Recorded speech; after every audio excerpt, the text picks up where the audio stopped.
Here we read in 2 Chronicles chapter 36 and starting at verse 14, the terrible and tragic downfall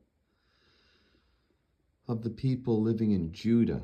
That's where the temple was, where the Israelites worshiped the Lord.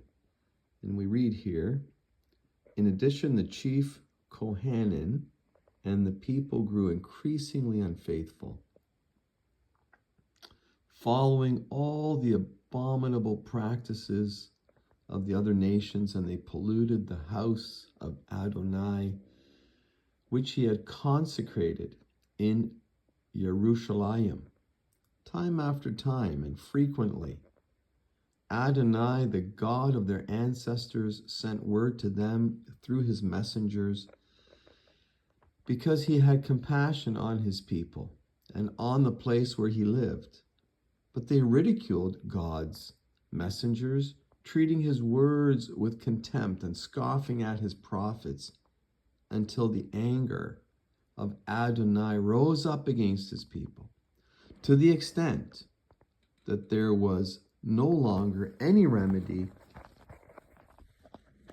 Therefore, he brought upon them the king of Kasdim, that's Babylon, who put their young men to the sword in the house of their sanctuary. They had no compassion on either young men or young women, old men or gray-haired. God handed all of them over to him. All the articles in the house of God, great and small, supplies in the house of Adonai, and the supplies of the king and his leading men. All these he brought to Babel. Then they burned down the house of God, broke down the wall of Jerusalem, put to flames all its palaces, and destroyed everything in its worth. We read here about the tragic downfall